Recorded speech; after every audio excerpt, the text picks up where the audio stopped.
I had to hook up my fan because it's getting hot.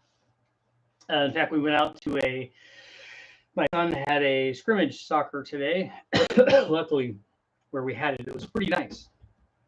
It was cool outside, so it was pretty good. Worked out good, but here it's pretty warm. So I had to go down and grab the fan. Today I just posted a video on big block Chevys. It's about 3 of them that I did, and one of them was kind of a mild combination for towing, and so I want to talk a little bit about that.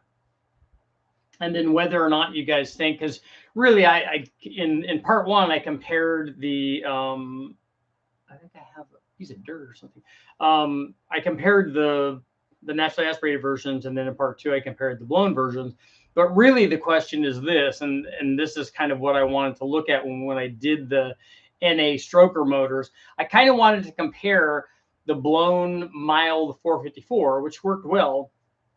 Particularly we drove it around with a small blower on it, it was like a Holley 174 blower. And we drove it around a lot with that because we actually put the blower on the motor when it was stock. It was some sort of stock 454, some sort of oval-headed 454. It was doing a 77 dually, so not something stellar, even if it in its best day. And this particular one was not running great. Like I mentioned, that we only were hitting good on 6 or 7 of the holes. It wasn't very good. But because we were towing a heavy trailer and we had we call it a spare, I'll say spare motor, so it sounds like we have a race team and stuff. But really the spare motor was another junkyard 302 that we didn't even have covered, and we didn't even really have secured in the back of the truck. It was just rolling around in the back of the truck. But we had a trailer, a 25-foot triple axle trailer. We had our World Challenge car there, and all of your boxes of tools and spares and things like that. Not like we had a real race program. It was not that at all. But we had to tow that, and the dually was a non overdrive trans, had turbo 400 in it, which ended up going out. It had this mild low compression 454, which wasn't running very good. And because we needed power to go over like hills, we decided to put this blower on there and just run it at like 3, 4, 5 pounds or whatever. And it did the job. It worked. We drove it all over. We drove it thousands and thousands of miles because we had all of our racing, or very little of our racing was local here to California. And so we had to drive to, various places, Wisconsin and Lime Rock and Watkins Glen and all these places. And it's, it was hard on stuff, but the blower worked good. And I remember standing there talking to some guys. They're like, dude, yeah, I can't believe somebody had one of the 2-stroke diesels that were either turbocharged or supercharged or maybe both. I don't know. And they were talking, the diesel guys were talking about how bad their fuel mileage was coming out here and how much they had to spend on fuel. I said, well, we got 5 miles to the gallon. So you don't want to be complaining about what your diesel got because it only got 13 or whatever, when we got less than half of that. And because we don't have an overdrive trans, and we didn't have a good motor, and we had a blower, and it was naturally aspirated and carbureted to boot, so it had all the bad things going against it. But we made it there and we made it back, so which is good. Not without adventure. I mean, we dropped the drive shaft and had to put another drive shaft in it, and overheated the thing, or at least overheated the transmission, I should say. So we had, that's going racing. That's part of what that is, and people need to understand that if they're going to do that there are going to be adventures that have nothing to do with all the work that you do to get things ready to actually go race and make the car and get it on the grid and actually race in the race. That's not the thing. All these other things are the thing. But when I got back, we rebuilt the motor, and we rebuilt it as I put it together thinking that it was going to be this low, I wanted it to be a low RPM total kind of torque motor. And so I made all these mistakes in doing it. The one thing I did right was I put dome pistons in. So we made it like 9.8 to 1, which definitely helps with power everywhere. So that was way better than having it be 8 to 1 or 7.8 to 1, like some of these motors were. That was a good step in the right direction. The camshaft that I put in it, I would argue that it's too small. It was a 203, 212, or 213, and sub 500 lift thing. So it was really small. I think it was an emissions legal big block camshaft. And again, all I want is torque. Now it did do really well in the torque department. The motor was a 461, not a 454, because we had to bore it over. It made 540 foot-pounds of torque. So I was actually very happy with that, and it was in like the 3,000 or sub 3,000 RPM range where the torque curve was. So it was useful for what we were doing. It made peak power at 4,800. We were never going to rev this thing. It made peak torque at 3,100. Peak torque was at 3,100 RPM. So in that way, we had some fairly decent heads. Joel from Competition Heads, I think is the name of it, ported some oval 049 oval port heads, which I got from the guys at FOF. He said, yeah, these are what you need to use. FOF was the big black, or a big black expert at the time, certainly way more than I was. Said you need to put these on. I put too small of an intake manifold on there. I put a Performer 2.0, I think. And then I think we used a Holley carburetor on the dyno, but I think we used like an Elbrock carburetor or something on the NA motor while it was driving around. But we did use a Holley carburetor on the blower. So we ran it NA, and that all worked out really well. And then we put the Holley 174 blower on it, ran a 750 carburetor on top of that, and it would make 5 pounds when we cured any belt slippage. It would make about 5 pounds. It made peak power 5,400.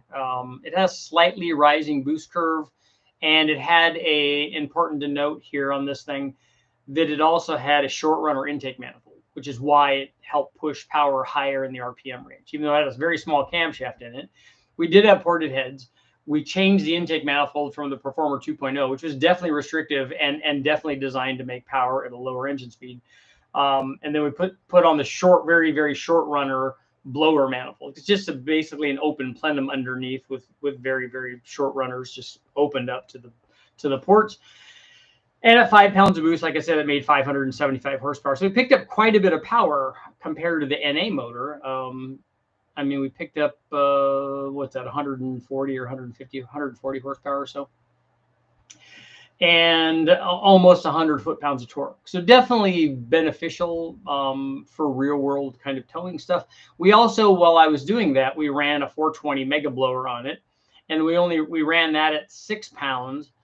6.4 pounds, and that made 636 horsepower. So it did well, and 686 foot-pounds of torque, so a lot of torque. And you'll notice that on all of these combinations, on the NA combination and with either one of these blowers, and one of them was more than big enough to support the power level that we had. The 420 mega blower would certainly make a lot more power. We would eventually make 800 horsepower at about the same boost at 6.8 pounds on the bigger motor, and do it at 6,500 RPM. So the blower had way more power to give than we were making here on the little 454. And I never ran the motor with a 420 blower in the truck. We did run it a lot with the 174 blower on. Now that was fun to drive around in, especially after we put the new motor in. The blower with the stock motor was, certainly can consider, or compared to anything modern, it was pretty lackluster, even with the blower on it. But it did sound cool. It sounded like a blower. And all the people, when we lifted hood, all the other racer guys came over like, oh yeah, that's totally cool. I'm like, no, it's cool to look at because you don't have to pay the fuel bill out here. And then we had 2 20-gallon tanks, which didn't really last very long. And we made sure to keep a couple of 5-gallon jugs just in case we got stuck out of, because at 5 miles per gallon, you don't go very far. That's like 200 miles with both tanks. So it's not very much. So we wanted to make sure that we didn't get stuck somewhere. And if we did, that we could drive. And then on this combination, when I was driving it, we were driving across country, we would, I had, I don't know if it was MSD or Crane, but we had a boost retard knob on it so that we could take timing away per pound of boost. So we would set it at 1 or 1.5 or something and take timing out just to make sure the thing didn't rattle itself. And it worked out. It actually worked out very, very well. And it did good on the dyno. It did kind of what we'd expected. And then what I did was the same thing with a 496, but I didn't do it with the little blower. We only ran the 420 mega blower on the 496. And it did very well. I mean, it made another 130 horsepower NA. So it was a lot more than the mild 454 combination. It made 728 horsepower at just 4 pounds, so it did well. And then, like I said, made 800 horsepower at 6.8 pounds. And again, there was certainly more left there. We weren't trying to maximize that. And the 496, it should be pointed out that it had a couple of things in addition to the displacement compared to the 454. It had better cylinder heads. It had Canfield aluminum heads. Although I kind of would like to see, and I didn't do it, I'd like to see a comparison between those ported 049 heads and those Canfield heads on the same combination. I don't think I ever did that. I think that the ported 049s with these kinds of cams in it, this camshaft was a hydraulic roller, was a 236, 242, and 400 plus lift. So it would have been interesting to see how those two heads compared to each other. But having an aluminum head on a big block is just a way better idea. But this was low compression also, 8.2 to 1. It was 8 or 8.25 to 1. So we did drop compression, but that meant that we could drive around on boost with more timing, you know, with pump gas and stuff. So it was a, you know, it's always a trade-off. And then we did, like I said, turn the boost up a little bit, 6.8 pounds, not a lot. And then we had 2 4-barrels on the bigger blowers on the 420 mega blower. We had 2 750 blower carburetors from Holley on that. And that worked well. Although, as you might imagine, having 2 of those and which is why we didn't choose this combination, and driving it around, especially long distance like we did, going thousands of miles, not a good choice. I honestly don't know, given the additional power that we had, we would have been able to drive up a lot of these things at part throttle instead of full throttle. And maybe we could have, you know, I don't know, could we have improved fuel mileage? Could we have gotten the same fuel mileage? Because it was terrible before. At 5 miles per gallon, I don't know how much worse we could have done. It's just that if you get 4 instead of 5, that's a 20% drop. And so a 20% increase in the amount of money that you're spending, which is not good. So that was a good deal. And then the final one, if you guys take a look at the video that I have up, I ran the same short block, but we put Airflow Research 315 heads on it. We ran a couple of different heads on it. We also ran 335s on it. We put a bigger roller cam in, the BR300 that I like to run, which is 650 lift and 255, 262, and a 114. That was a solid roller, but, you know, a friendly kind of more of a street roller kind of thing. And the combination of the AFR heads, and then we ran a different blower on it. I put a 671 in the video. It might have been an 871. I need to go back and look at the data and see. I don't think it was listed on the information that I had on the notes that I was looking at, but I need to check. It might have been an 871, but we were only running 6.5 pounds, so we weren't anywhere near where the 671 and 871 trade-off would have been. But this thing did good. It made 652 horsepower and 579 foot-pounds naturally aspirated. So it was already doing fairly well. And it also wanted to make power, you know, higher out in the rev range. And this thing easily made 900 horsepower at 6.5 pounds. So it did well. And we had 2 950 carburetors on it. Again, that is definitely not a combination that I would want to be driving around in, but we made those for different things. One of those would be, you know, the smaller one, the 454, would be kind of a towing thing. We could use that as a towing vehicle or a motor, because we know we could, because we did. And then the other 496, I was thinking about as a comparison between the blown 454 and the NA 496. Could we use more successfully the NA 496? Because what I would be thinking about is not really when you're under boost and using a lot of power, because when you're doing that, you're going to be using a lot of fuel. But while you're cruising down the road, albeit in this thing over 3,000 RPM, you know, with a non-overdrive deal, it's still going to suck fuel. But I just wonder if the NA motor, because we could run it at 12.5 or 12.8 to 1, certainly under cruise, and maybe 13 to 1 or maybe better under cruise and not have a problem with it, instead of it being rich and under boost or partial or very close to being under boost while we're driving down the road, lugging that heavy trailer with us. If the NA thing may not have been better. In fact, that will be our poll.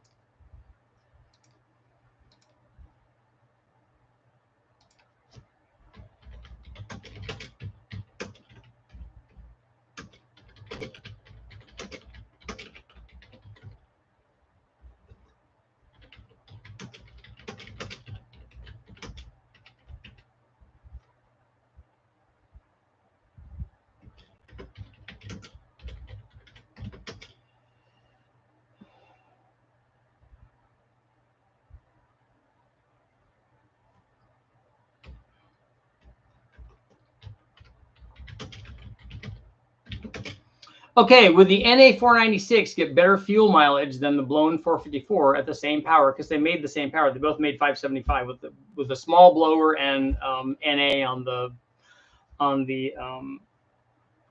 496, especially the 496 with the spacer on it made like 575 while towing. So would the NA motor get better fuel mileage, make better fuel mileage than the blown 454?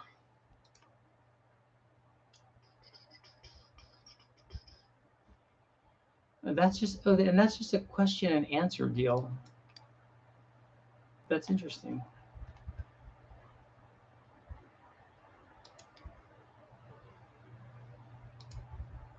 Ah, dang it! What happened? No, I don't want to do that. Let's see.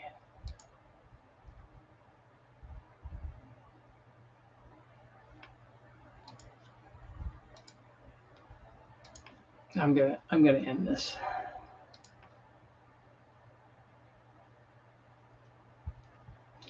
Yeah, my poll is confusing. I clicked on the wrong thing.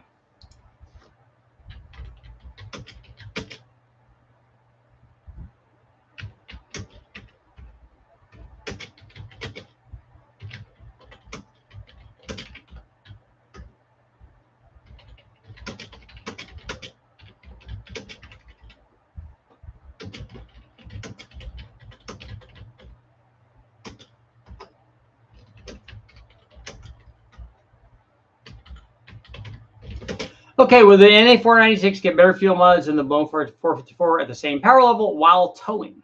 So if they're both making the same power, would the 496 get better fuel mileage? Yes or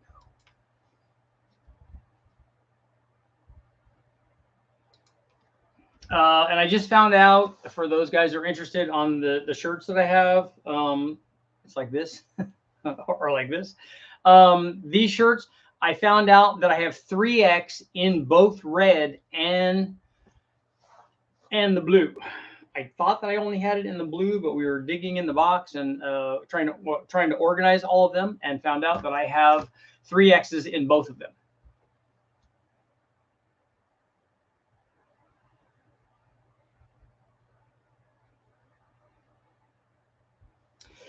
Okay, my chat messages keep disappearing. Uh-oh. When after fuel economy, you want off idle torque 600 to 3,000 to 4,000 strong.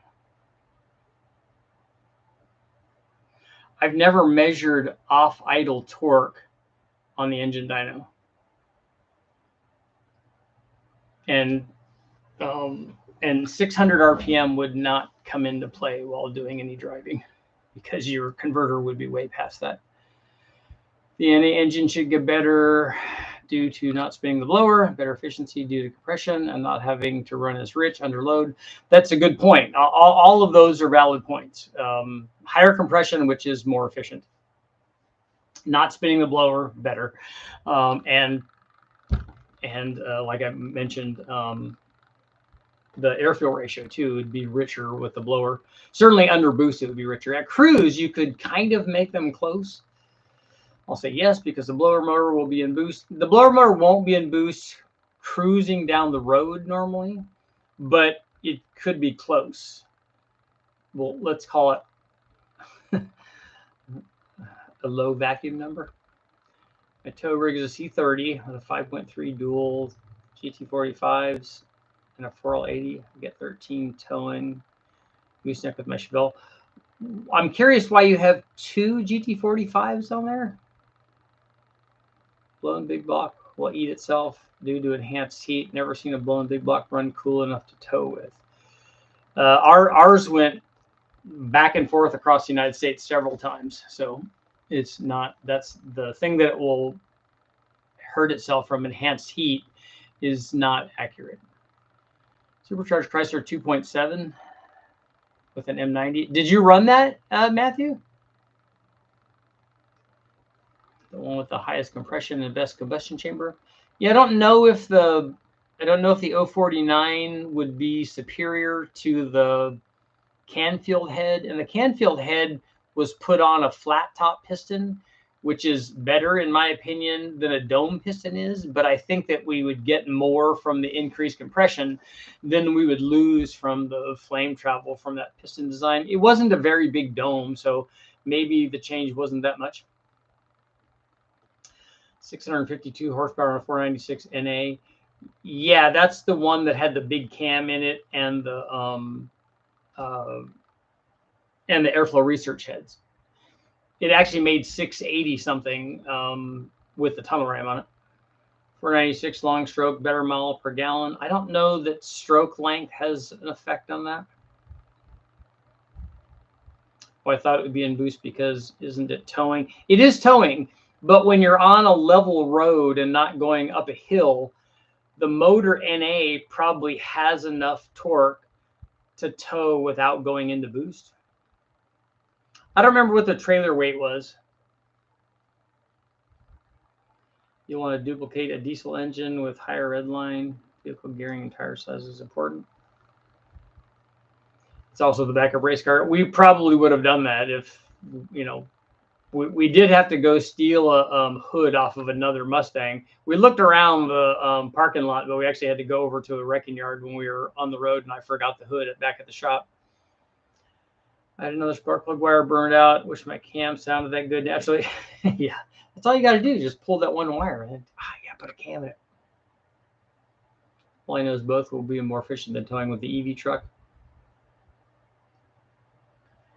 Max torque for all 80E is 440 foot-pounds. I would put a Transgo kit or Circle D for the 6-liter turbo.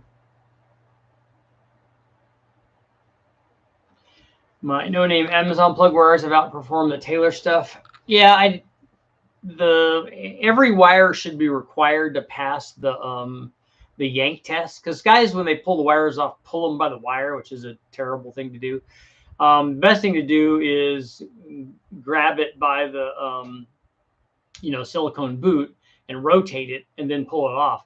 But some of the wires, the way that they crimp them, going onto the spark plug has a really tight lock, especially if they've been on there for a long time. I think that they've kind of arc welded themselves to the tip of the plug. And so you got to pull it off. If you don't break free the rubber grommet, or the rubber boot, it has like all but glued itself on there over years. I went through this with my truck, so I know. And I've never seen anything better than the factory wires. I really like those. So at what point does piston speed come into matter? I don't know that it does in this RPM range. My car just makes enough torque to go fast. That's good.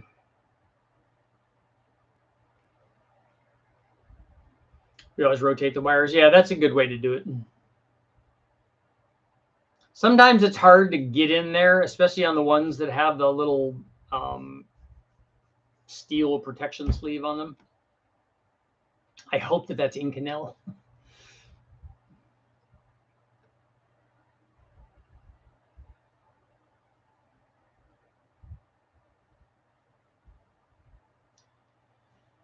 The light duty buses and trucks are running Duramaxes with 4L80s and more than 450 foot-pounds.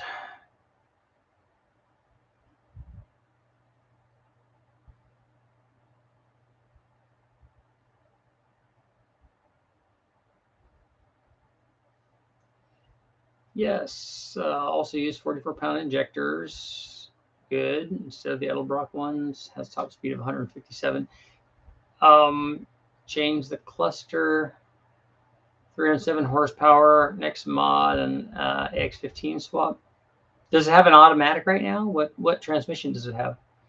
But happy with the M90. How did you do the M90 on there? Did you remote mount the M90, or did you make an adapter to put it on the stock intake manifold or some aluminum intake manifold?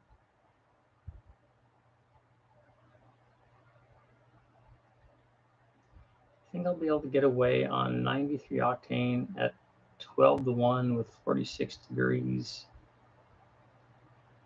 at 50 intake valve opening, 20 degrees overload. What is the 46 degrees at 50 intake valve opening? Oh, your valve opening. Okay, no, I was having trouble.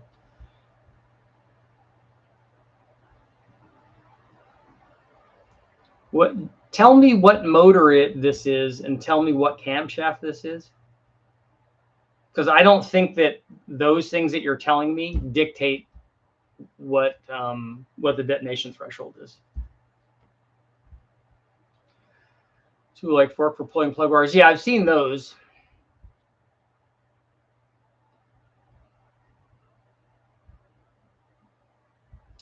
.57 TFS 215 heads. So is it an LS motor then?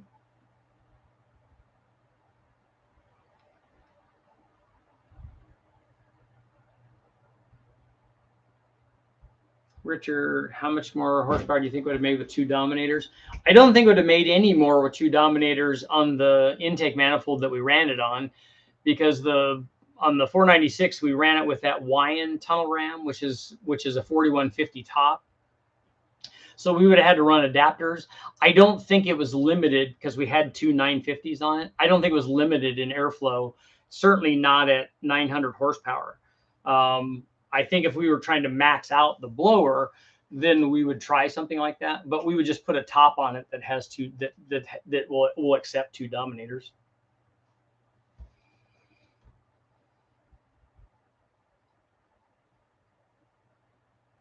General question: my LS57 is running with a modest 87 street tune, direct Norris cam, 25-pound injectors. Is there such a thing as too much injector? No, there's not. The only time, well, I'm not gonna say no. The only time you have injector problem is if you have too much injector and it won't idle down. It won't run at really, really low duty cycles. If it has an opening that the injector doesn't like and it gets erratic down there, then that can be problematic. But even big stuff works well. I mean, we've run, the 1,500-pound or 1,500 cc injectors on 4.8 liters, and we can idle those. So you don't have any problem with anything that you're talking about there. BTR custom spec cam. So what is the lift and duration stuff on this camshaft? Because that stuff doesn't tell me what is the air temperature, what is the water temperature. There are so many. What is has the chamber been softened? Have you polished the head, or polished the valve reliefs on the pistons? All of these other things will come into play. The camshaft, in my opinion, doesn't determine the detonation threshold. How do you set up timing on a blown distributor motor? The way that we did it is we had an ignition amplifier that also had an adjustable timing retard on it. So we had a knob inside the driver's compartment that we could adjust that would take out. It went from 0 to 4, I think, because I don't think you're going to take any more than 4 degrees of timing per pound of boost. So it was the amount of timing that you would retard when the thing would go into boost per pound of boost. So you would set the distributor at NA timing and then dial in how much ever timing you wanted it to take out.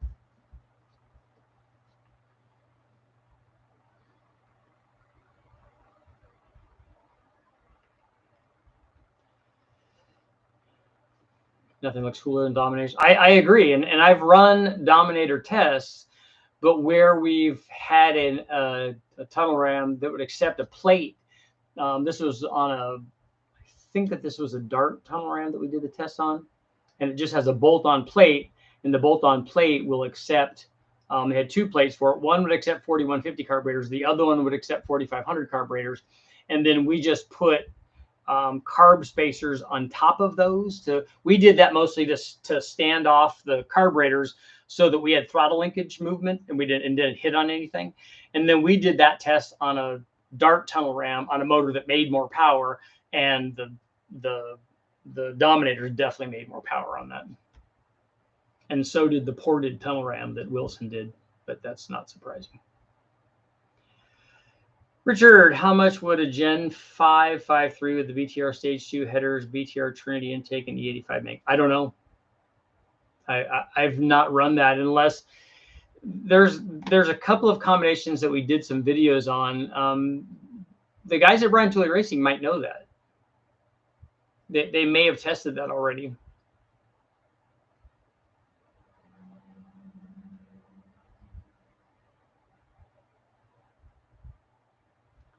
Can I get away with the larger tire using a shorter rear gear and maintain decent efficiency?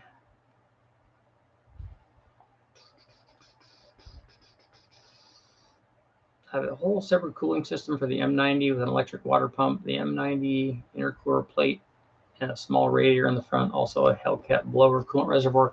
So do you have an intercooler under the blower? How much boost is it running?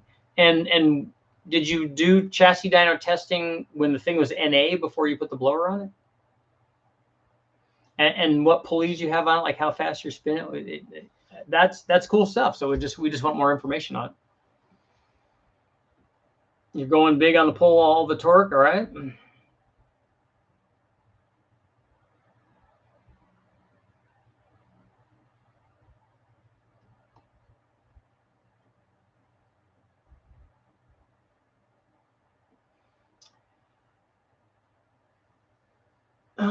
Let me look at some of the data on the 5.3 testing that we did have Bryant's dyno results.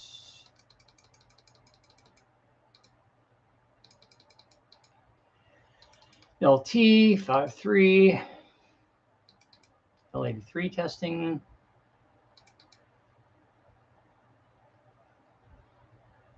Modified.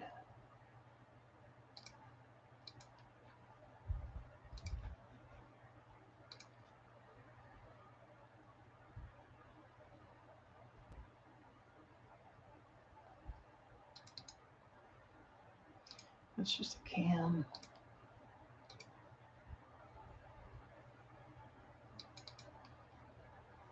Okay.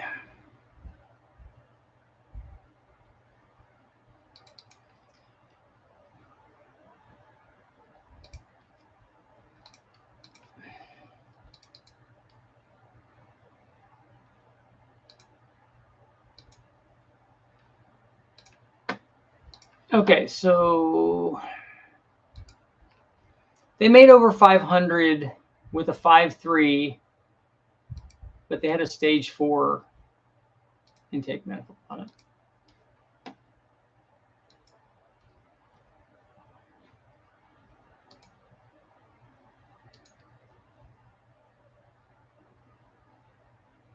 I'm not sure. I don't think this thing had ported heads on it. It had an MSD intake manifold and a stage 4 camshaft.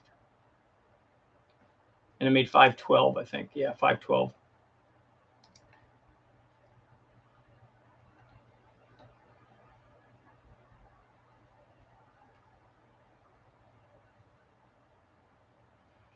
Need more LT testing. Throw the LS outside. No, that's never going to happen. Not the the industry still shows us that the popularity of the LT versus the LS, it's not even close.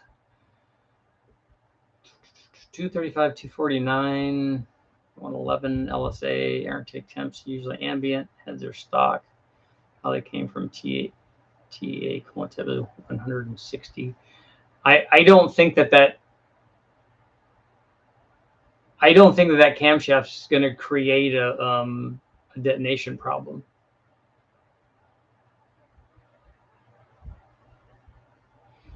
But softening the chambers would help. What is the static compression on that thing?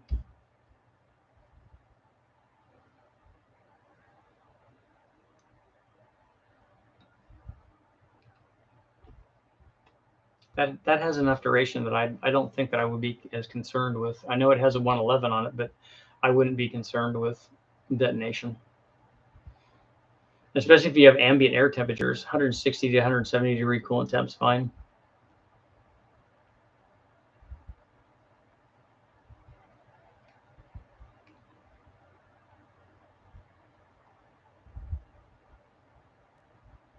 The L8T is getting up near double Big Bang numbers. So the L8T is making 3,000 horsepower now?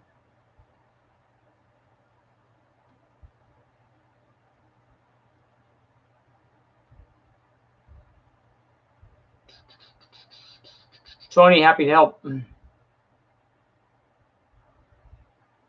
need some Volvo red block testing. I like those. I like Volvos.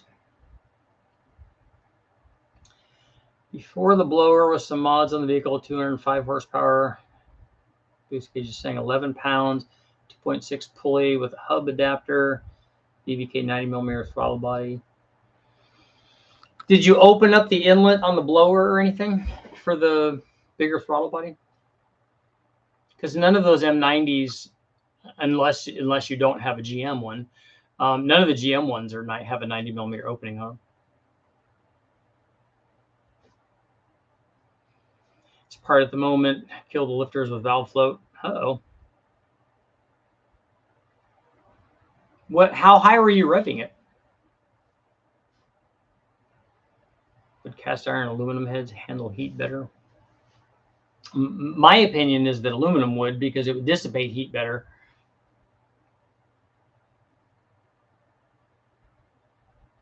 Got the blower she sorted out, and now it's making 11 billion horsepower. That's a lot.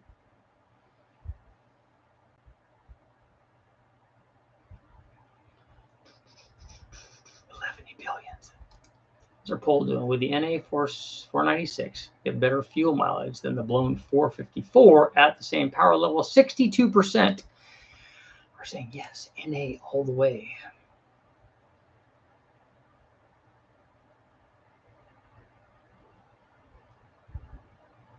When do you get different size push rods? Does an aftermarket cam dictate that? Or rocker arms? I've got upgrading to a Truck Norris cam and roller rockers. If you mean different size, do you mean different diameter or different length? The length change comes from a lot of times a change in the camshaft base circle or cylinder heads. If you change the cylinder heads, that will also do that.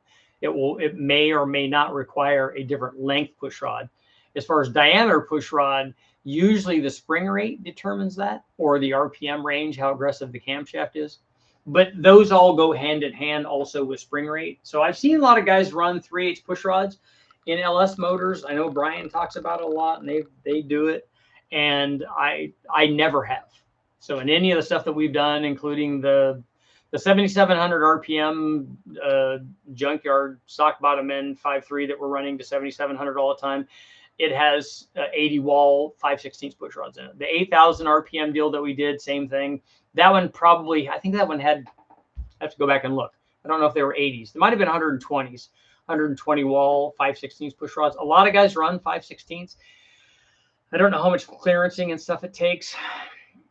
I would, given the change in power test that I've seen from those, which was none, I don't know that that's necessary. I'd really like to see some of Ryan's Spintron data on the 3/8 push rods versus the 5/16 stuff. I saw 7,800 a few times by accident. 7,200 clutch dump launches though. Shift was 7,000. That shouldn't be a valve float issue if you've got a dual spring setup somewhere.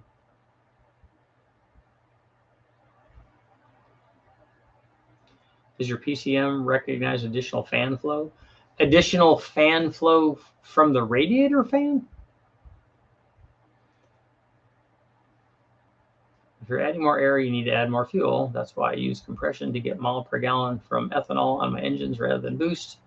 You end up throwing lots of that ethanol at boosted engines. David, yes, I had it ported and upgraded. It's a GM 3800 Gen 3, and the back was gutted. Makes nice sounds. Also have a wide open exhaust. Okay, cool. So it is a ported blower then? That's good. That's good that you're making that much power. So now that tells you if you're spinning it that fast and you're making that amount of boost and you have an intercooler on it, that tells you now that you need more motor. So you need cam and ported heads and stuff on the motor. PCM recognizes fan load. Is there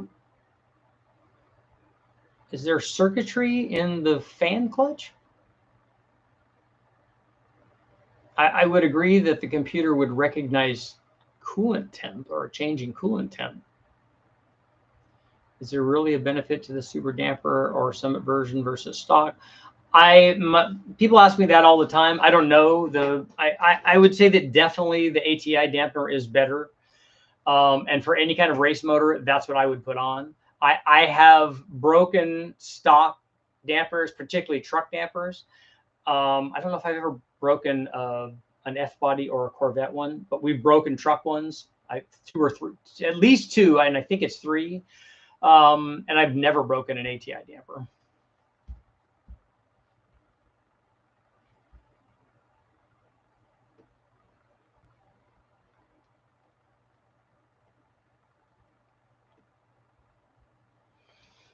Are you guys talking about an electric fan then when you're talking about fan load? 140 pounds of seat pressure was too low. I should have shimmed the springs closer to coil bind. Yeah, I agree with both of those. If you can get it in the 30 thousandths range, close. And although I would guess that the seat pressure on these dual springs I have, the RPM Extreme springs that I have from Brian Tooley are probably more than 150. It's probably like 160 or something. Still not bad for 167 cubic inches. It's probably a lot of fun.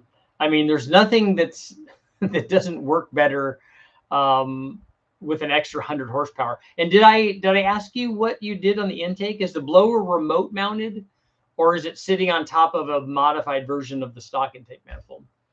Did I miss that in the conversation?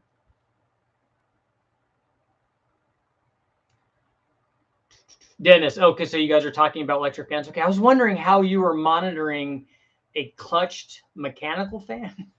I wanted to learn something about the electronics and the clutch mechanism of the mechanical fan.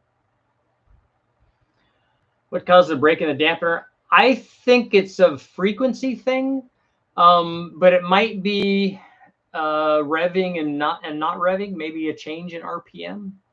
I just know that we've had the spokes break, and then the dampener is spinning across the floor, launching itself all around, pinballing in the dyno cell, which is not good.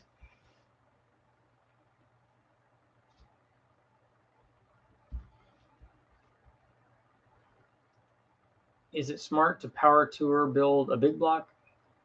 Yes, if you want to go on power tour, it's much cooler to do it with a big block. Whether or not it's smart that's a whole different thing. That's not why we build a lot of these things. What are the benefits of a single roll versus double roll set? Is that a specialized thing for race motors? No, for most of the LS stuff, we use single chains. I do that mostly because I don't want to put a different front cover on there. But for all of the other things that I've done, even racy versions of small block Chevys or big block Chevys or small block Fords, whatever, we almost always use a double roller timing set on those because they're stronger. The LS stuff so far, I haven't seen. Now maybe what I'm doing with them and what a lot of guys are doing with them, drag racers and stuff, is different than is a different application than where I think that they might break, and that's the off-road applications, where they're on and off the throttle and on and off the load on the motor and on the timing chain. And so I think that they've had problems with those. And I know that they've gone to good gears, and I know that they've gone to the German chains, but I don't know if those guys have gone to double chains. Maybe they have.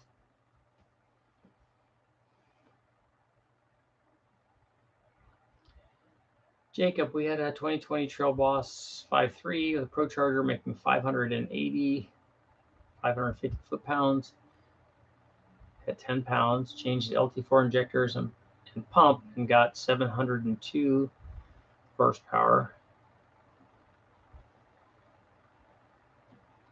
So did you turn the boost up?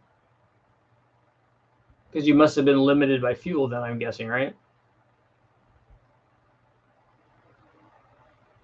Ideally 454, and yeah, it's not, the mileage is not good. I run a double roller on my older motors, single on the stock 5.3s, yeah. Check out the used in heavy duty trucks. In all the heavy duty GM trucks, they're single roll on the LS stuff. New springs are 180 on the seat and 450 open. Okay, that'll be a lot. Just make sure that the lifters are up to it. Jacob, that's what I was thinking, that you had to run out of fuel. Because if you just change the injectors, the injector doesn't usually change power. I know I've had guys tell me, oh, no, I had one guy tell me, some tuning expert, oh, no, you put these injectors in and you gain 15% across the board. I said, whoa, easy there, shifter. You're not talking to somebody on the internet that's never done anything to cars. I said, I know what 15% is, having spent hundreds of hours on the dyno during engine masters testing. I know what that number is. And if you're telling me that I can get that from a fuel injector change without changing the air fuel, that's probably not accurate. Mine can get 14 to 15 miles per gallon, but always driving fast, 8 to 11. Richard, is 30 psi of oil pressure okay for a 408 LQ4 build? 30 pressure on idle and startup. Does it go up with RPM? 30 pressure on idle is not bad. I don't know what your bearing clearances are. I don't know your oil, the type of oil that you're using. I don't know if you have coolers or anything going on there. So I need more information to really guess whether that's okay or not. But if it goes up with or engine speed, then that's good. My 5.7 has an LS2 style guide on it. The center block piece, that's pretty normal. Excuse me. The problem with LS chiming chains is that all of the ones I've ever seen, whether they're new or whether they're stock, every one that I've ever seen is sloppy. And I was told that they do that because it's easier for assembly on the assembly line, that's done robotically. And so this gives them enough movement to be able to just put it on there and make it go and bolt it in place. They do use the LS3 style later, use that spring-loaded tensioner, which guys had problems with. The LS2 before that used a little block. The trucks and stuff use nothing. There's no provision there for. I mean, oddly enough, there are 2 holes there, but they're in a different position to not be able to use that same block. Now, I think somebody told me on here that there's a different block that you could use. Maybe there's 2 with different bolt holes in them. But those guides are a good idea, if nothing else, to stop this sine wave that would be happening with the chain. But I don't know how much more accurate it makes the cam timing. Once there's load on the chain and it's cocked to one direction, I think that stays fairly well fixed. But when you unload it and load it, if there's slack in the chain, it's like a whip effect, and that can create problems. If you power tour build a small block Chevy, can you use turbo or nitrous? Yeah, you can do whatever you want.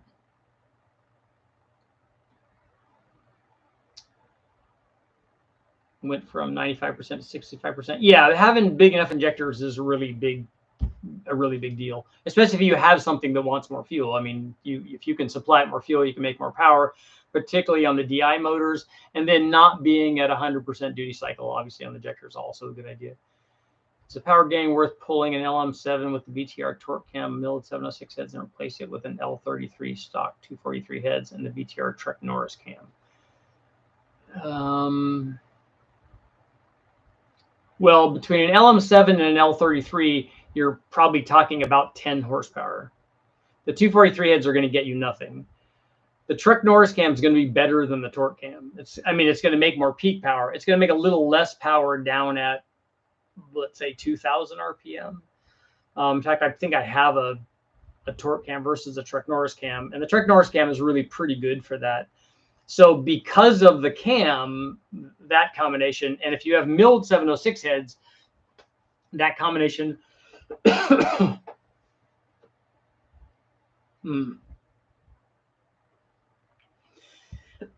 yeah, the cam is going to be the only difference there. Complete custom intake, no more plastic, and also running a single serpentine belt setup. When I drove it for the first time, I was kind of hesitant, but stopped on it, and the rear slid. That's perfect.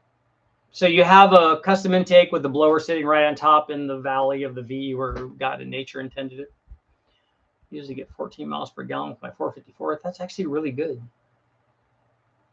I mean, 455, 273 gears. That's good. You get better fuel mileage. I don't know why that would be.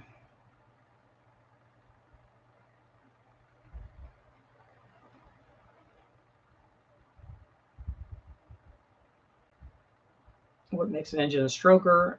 Is it just the crank? Are there new rods? Does anything else need to happen machine-wise or be replaced? What are the power benefits?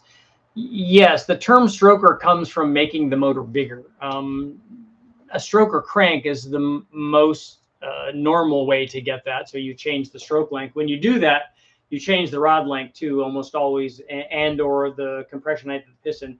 And yes, additional machining is necessary a lot of times, because when you put that in there, sometimes when you're spinning this assembly around, now that it's bigger and goes out farther, it rubs against various things. And so a lot of times you have to machine it for the like the bottom of the cylinder for rod bolt clearance and stuff. Sometimes the camshaft for rod bolt clearance.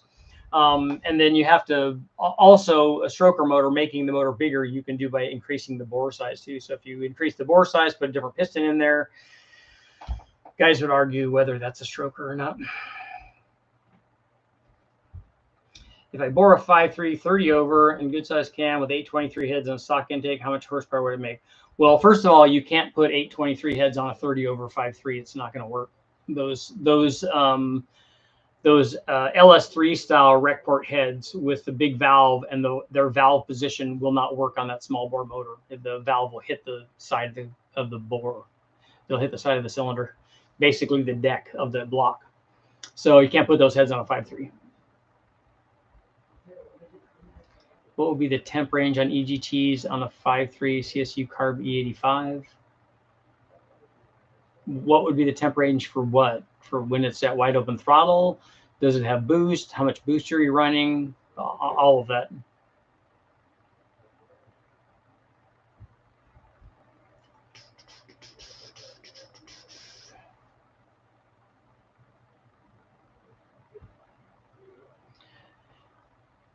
Jacob, your 5.3 identifies as a 4.8 stroker.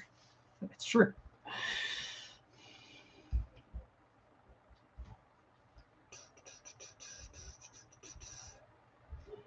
The other night, I went on a drive on the interstate. I laid it out, topped it out. So 300 horsepower or 300 wheel horsepower. Is it wheel horsepower, or I'm sure it's wheel horsepower, right? So 300 wheel horsepower, 157 miles an hour. That's completely achievable.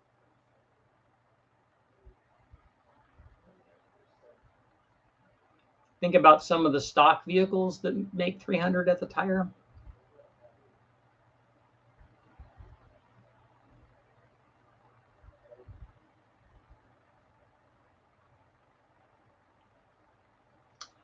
How's our poll doing?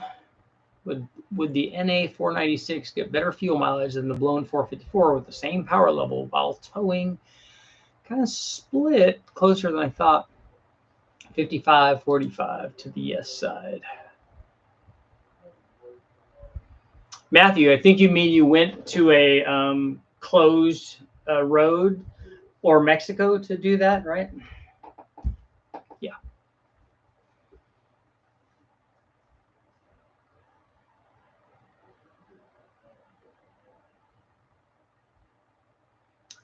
Thanks for answering my questions. They're random much I came up with while working. No, that's what you got to do. That's how you learn. If you think up questions that you want answers to, think that stuff up, and then come on a place like this, and you can ask the questions. There's lots of good guys here who will help you out.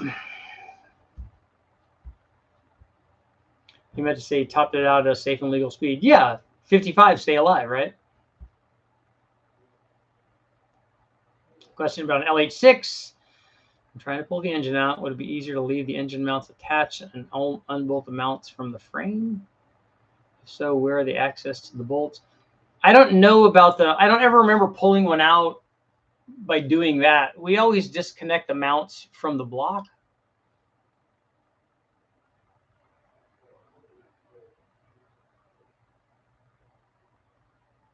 There was a 55 containing the number I hit yesterday. And I bet you only hit it one time, right? I meant to say 826 heads, not 823s. Okay, that makes more sense. Isn't it? Is that an early LS1 head?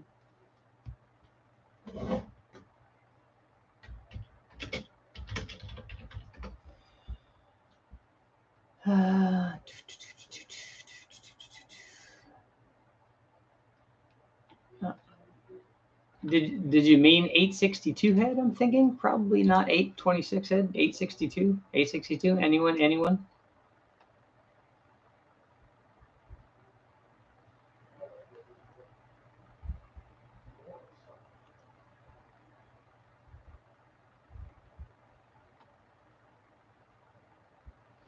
I bore 5.3, 30 over, and good size cam with 8. I'm sure it's an 862 head. I'm hoping. Stock intake. How much horsepower would you think I would get?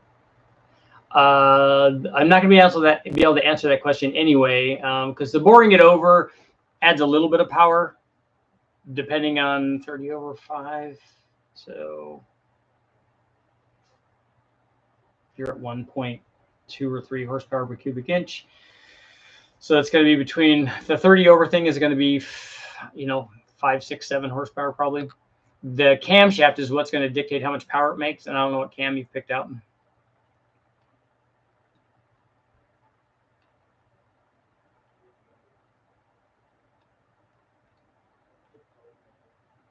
I'm doing it on jack stands. That's good. Have you ever seen someone with a power tour build small Chevy driving long distance with nitrous or turbo? Yes, almost all of them do. There are lots of guys doing these long, like power tours, one thing, but a lot of the drag and drive events also where guys actually are driving distances, towing a trailer, and then actually drag racing and some very, very fast things. The turbo or the nitrous doesn't have any effect on whether it will drive long distances. That's all in the preparation and the tune and the other mechanical things that could go wrong with it. But just having a turbo on there or just having nitrous on there won't affect whether or not you'll be successful at that. I love the channel. Help me pick out the parts of my single turbo 5.3 for my 93 1500. Good. I'm glad we can help. 862, Johnny. You'll get there. You got it right. You finally nailed it. Like I said, I don't know which cam you've picked. But if you look at the cams that I have, like the low buck truck camshaft, if you put that camshaft and springs in a 5.3, a stock one, you're going to gain 65 to 70 horsepower. So it's going to take it somewhere near 415 to 425 horsepower at the flywheel with stock heads on it.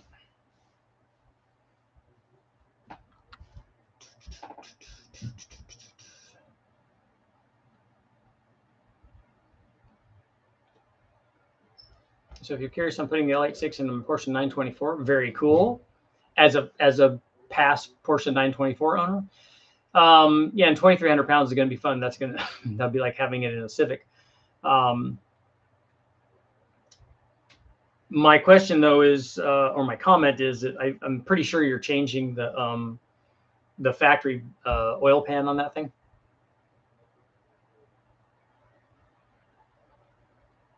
Have you tested a Magic 6 Stage 3 cam? I have not.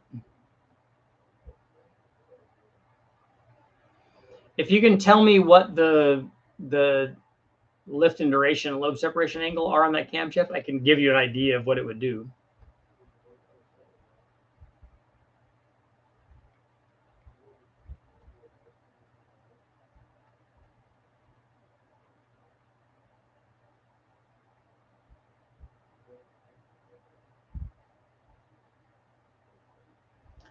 I'm going to download the video, cut the part you explain that so I can just show my mechanic shop. Yeah, all you have to do is build for their part, all they have to do is build a decent motor. If they build a good motor that has all the machine work done right and you put it together and it's tuned properly and you can go drive it around. There's lots of guys driving around with turbo stuff. There's lots of factory motors driving for hundreds of thousands of miles with turbos. So none of that will affect it if you do all of those things right. The tune is like going to be a critical part of that.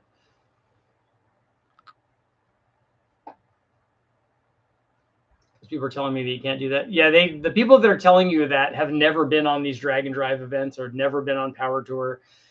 Ask them how this turbo Mercedes that my wife has, how do they drive 100,000 miles with stock motors in them? That there's nothing about a turbo or nitrous because you're only using the nitrous.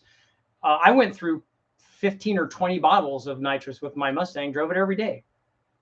And would without hesitation drive it across the United States as many times as it was necessary. That's not an issue at all. You're only going to use the nitrous when you go to the events where you're going to be racing it. So don't do anything dumb. Don't try to use too much nitrous. Don't blow it up when you're drag racing it. And then when you're just driving it, it has no effect. Having trouble deciding on fuel delivery, EFI or carb, hood clearance is a concern. That's another thing with a 5.7 with a Trek Norris cam. The brake pedal got firmer. Is it a vacuum issue? How about an LQ4 swapped Avalanche? It's an 03 LQ4, Chopper cam, 706 heads, long tubes, factory LQ4 intake.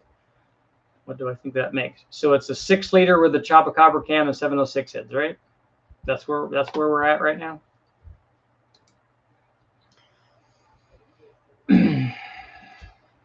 Now I'm thinking that that's going to be 460 or 470, something like that, at the flywheel.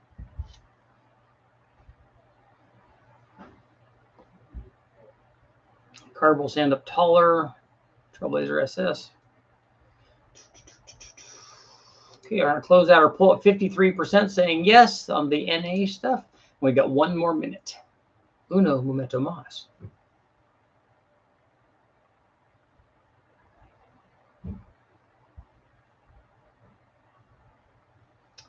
Twin turbo Avalanche is almost done. Looking to make 700. Did you use like GT 3076s or GT 3582s for that?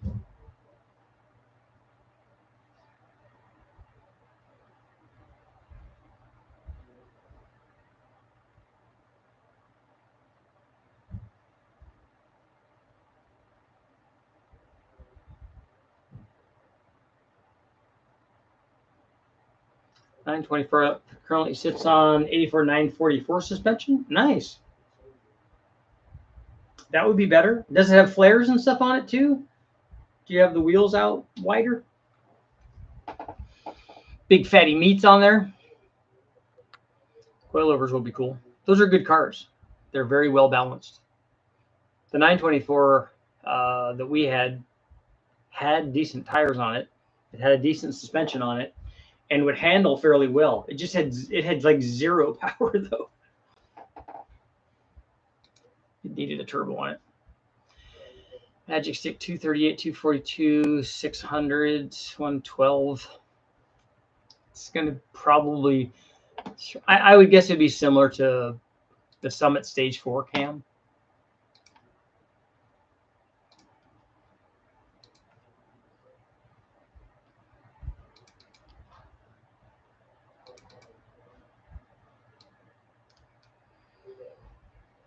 Uh, 6.2.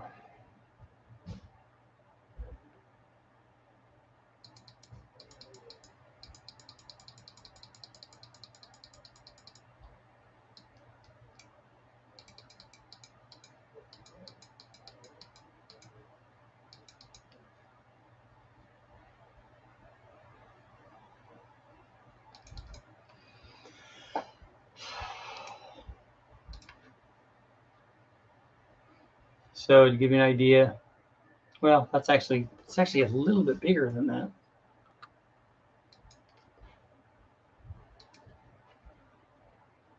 It's a little bit bigger than the Summit Stage 4.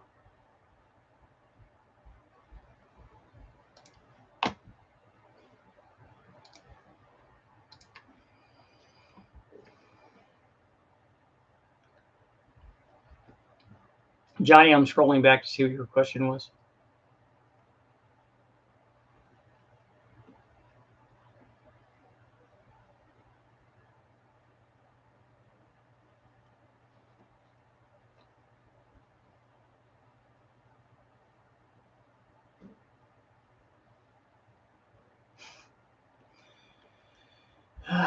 Look at some of these comments.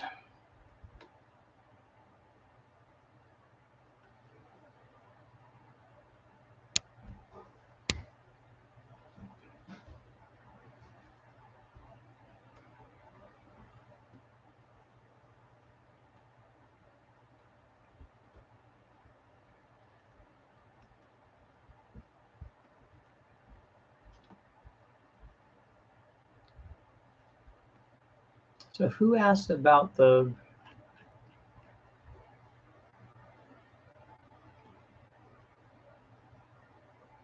Who asked about the magic stick one? I don't remember what the question was now.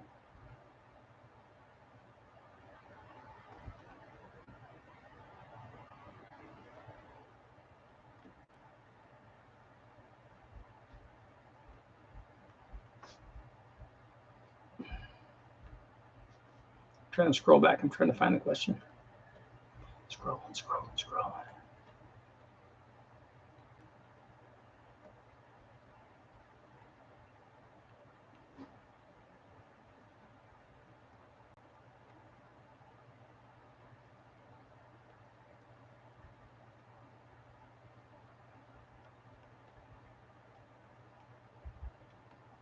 That magic stick, those specs, I think, are getting close to the most that you could put in there without, with available piston to valve clearance.